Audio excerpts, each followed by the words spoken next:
Hi, hello, happy Boxing Day. I just got Samson published, so I wanted to go through that, and now I'll go back to Acts sketchbook by Jill Mockingbird. That's me. Paul is rescued. This is the Acts of the Apostles, the Acts of the Disciples after Jesus died, and what the early church is like. I used to teach ESL, English as a second language. So I always like to draw things out and try to explain them. We left off at Acts 21:40. You can get this book on Amazon or just message me and I can get it to you for cheap. And I've given away a few, maybe 30 whole sets. I've done 16 books so far. So Paul is arrested. He was going from city to city, encouraging people. And then the Jewish Christians were saying he's not obeying our laws or rules. He wants to turn our children against us. And so they told Paul to go to the temple and do a ritual, purification ritual, and pay the offering for each of them. And so he went to the temple to pay the offering for purification or some kind of Jewish ritual. So he went to the temple, and I'm missing the page, but they recognized him at the temple, and they arrested him. And then he told the commander, "Can I speak?" And he said, "Okay, you can speak. You can talk." So he speaks to them in Aramaic, tells his testimony. So we went over testimony. I need to redo Acts sometime. So Paul tells us his testimony, how he was chasing after Christians, killing them, and then the Lord stopped him in his tracks, and he was blind. And Ananias came and laid hands on him, and his eyes were opened, and he became a Christian and was baptized. And then God told him, "Go, I will send you far away to the Gentiles." So the crowd listened to Paul until he said this. Then they raised their voices and shouted, "Rid the earth of him. He is not fit to live." They tore off their clothes and threw dust in the air. Dust is like dirt or pieces of air. Light dirt or dust. Is in the house. I wish I had some. I'm looking around to see if there's some dust around. But usually dust the furniture. Or have like a duster, a light cloth to dust things around the house. So they threw the dust. They tore off their clothes and threw dust in the air. So I Googled this. Why are they so upset? Because God said, "Go, I will send you far away to the Gentiles." So I guess they were the chosen ones. They could not understand how Paul had a ministry to the Gentiles. As they were shouting and throwing off their cloaks and flinging dust into the air, boo, flinging dust, we're so upset. The commander ordered that Paul be taken into the barracks. That's the sleeping quarters of the army, where they would go. Examine him under scourging to see why they are shouting so. What's going on? As they stretched him out to flog him and to hit him, Paul said to the centurion soldier standing there, "Is it legal for you to flog a Roman citizen who hasn't even been found guilty? I'm Roman. Why are you supposed to be doing this?" He tells the soldier. So this guy's about to whip him, Paul. Paul says, "I'm Roman." Very elite group of people. He tells the centurion. When the centurion heard this, he went to the commander and reported it. "What are you going to do? This man is a Roman citizen." The centurion soldier tells the commander. The commander's like, "Oh no, this guy's a Roman." The commander went to Paul and asked, "Tell me, are you a Roman citizen?" "Yes, I am," he answered. Then the commander said, "I had to pay a lot of money for my citizenship. So to become a Roman citizen paid a lot of money. Paul says, but I was born a citizen. Here's Paul. He was born a Roman citizen. Paul replied. So, like you can be born in America and be a citizen, or you're born in Japan, you have to probably apply for citizenship. But Paul was born a Roman, and the commander was paid to be a Roman citizen. Acts 23:3. Then Paul said to him, God will... Paul's mad. God will strike you, you whitewashed wall. White on the outside, bad on the inside.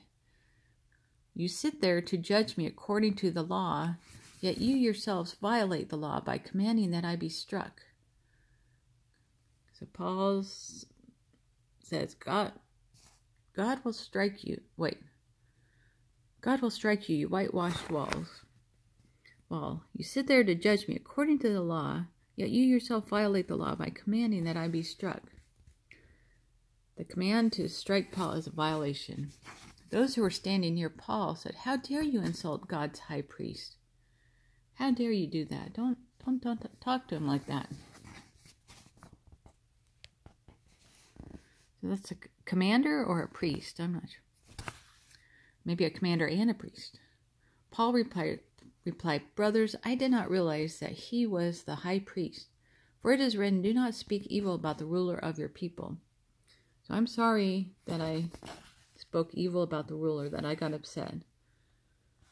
He told the Sadducees and the Pharisees, the priests, high priests. Paul replied to Sadducees and Pharisees, brothers, I did not realize that he was the high priest, for it is written, do not speak evil about the ruler of your people. I'm sorry. I shouldn't have yelled at him.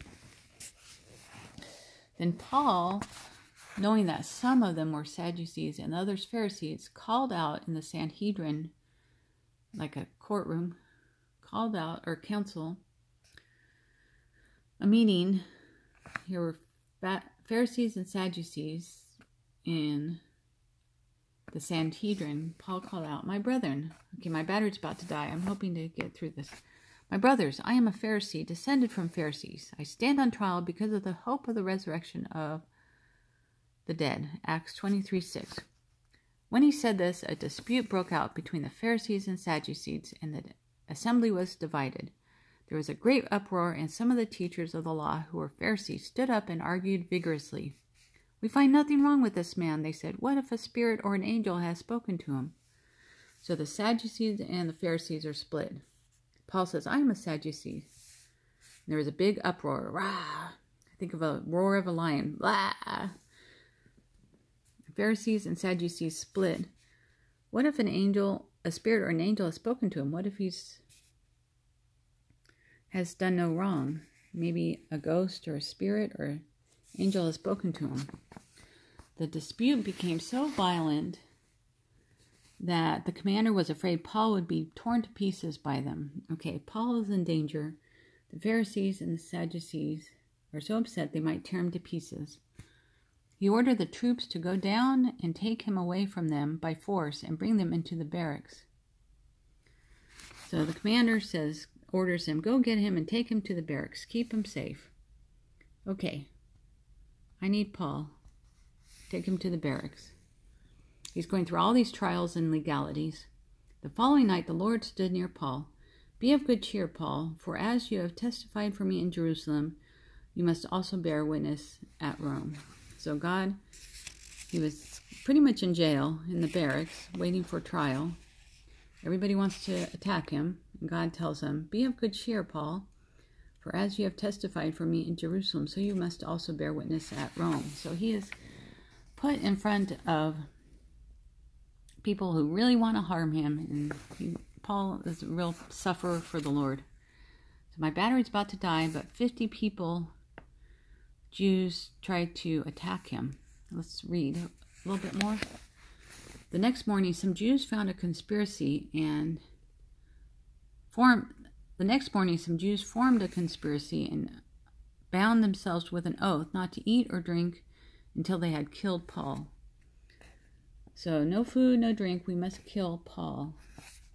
40 Jews, not 50. They went to the chief priests and the elders and said, "We have taken a solemn oath not to eat anything until we have killed Paul.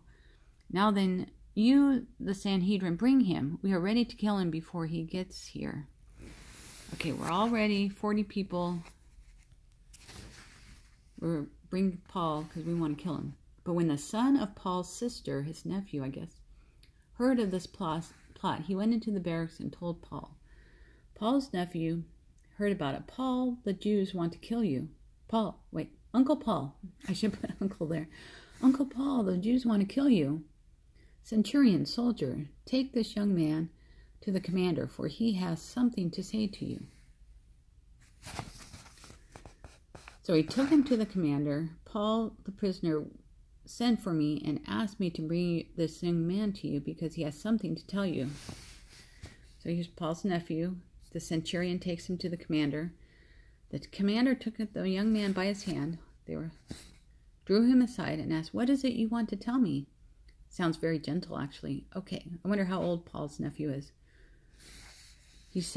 The nephew said, "The Jews ask that you bring Paul to the council tomorrow, but don't do it. More than 40 men are waiting to kill him." So the commander says, "Okay, don't tell anyone you reported this to me." Then he called 2 of his centurions and ordered them, "Prepare 200 soldiers, 70 horsemen, 200 spearmen. Go to Caesarea at 9 p.m. Okay, I'm reading too much. I'll stop. But so here's the letter he's going to write, and Paul is in a lot of turmoil and danger. So we will see what happens to him tomorrow. Okay, God was with him. God is with you. Have a good day.